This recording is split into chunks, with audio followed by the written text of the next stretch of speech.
No ceilings NBA draft guru Corey Tulaba. Go ahead, Dave. I just wanted to continue on the Devin Carter Sure. prospect that you brought up, because the first time it was brought to my attention was our guy Ed Schuler from Bulls Gold, who's incredibly high on him.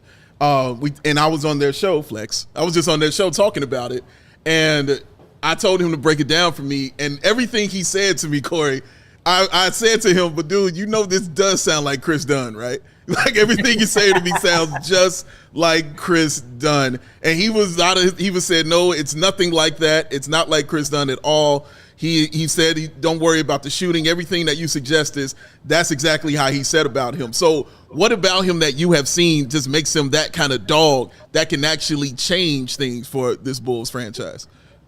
Yeah, same school too. So, and shout out to Ed. He's the best. So I think that he's just a little more polished. He's a little more in control than Chris was. And, Chris is, he's carved out. He's made a comeback, and he's turned himself into a decent player.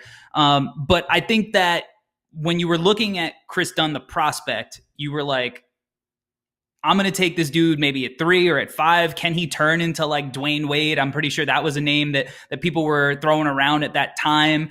Can he be this scorer, right? Like he's this hyper athletic guard that can get his own shot. That was a very popular kind of archetype back then.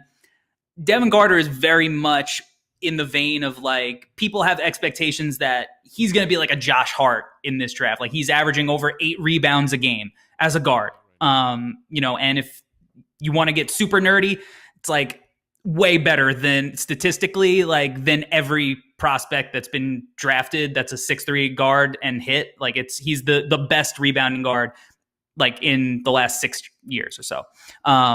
So he gets after it. He makes winning plays. He does the dirty work, the defense, the athleticism, all of that. Yes, I get it. A little bit similar to Chris Dunn, questionable shooting, sure, but you're not drafting him to be the lead guard in your franchise. You are drafting him to fill in a gap and be a player that you can rely on to potentially play playoff minutes as a role player. And he might star in that role, right? Like if you look at Josh Hart, not super sexy, not a guy that's going to lead, House of Highlights, Sports Center, anything like that. But where would the Knicks be without him, 18 rebounds, 7 assists, getting hot every now and then, making a shot? Like that's the kind of dude that Devin Carter is expected to be. He's not looking to change your franchise. So I think that's where the difference is with Chris Dunn. But that dude, yeah, like I said, dog, just makes winning plays. Like definitely the kind of guy that, Chicago would be proud to have wearing that jersey. Going kind of back to this like fit versus best player thing with regards to Devin Carter, a lot of people are asking like, or saying like, stay away from guards. The Bulls have guards. You've got Aya, you've got Caruso, you've got Kobe, obviously. Do you feel like Carter, or maybe it's Isaiah Collier or one of these other guards that could be available at 11, do you feel like those guys could fit alongside a Kobe White and maybe an Io? Or do you think the Bulls are like, should not be worried about that and should be more worried about getting the most talent that they can on their roster, regardless of position? I think Devin Carter can fit with those guys. I think he really, really complements a guy like Kobe White well. And I think the kind of player that Io's developed into, and really he showed to be in college too as a prospect, he can play off of different kinds of guards.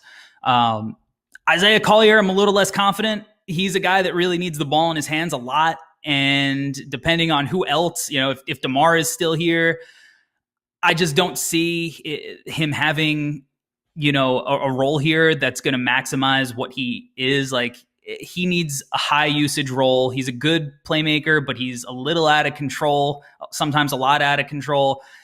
For as quick and bursty and strong and as like downhill running back as he is, like not a super high flying guy, has a little bit of hang time, but like isn't going to put a poster on you necessarily, can't shoot it and doesn't really project to shoot it well. Like I said, he's a guy I've been in practices with. Takes you a while to get a nice video of what his form looks like when it goes in sometimes. Like, he might get hot every now and then, but it's not consistent. He's got a lot of work to do. To me, that's the type of player where the Bulls are going to have to like tear this thing down and just be like, we're going for somebody that we think is going to be an all-star and we're going to do whatever we can to maximize him.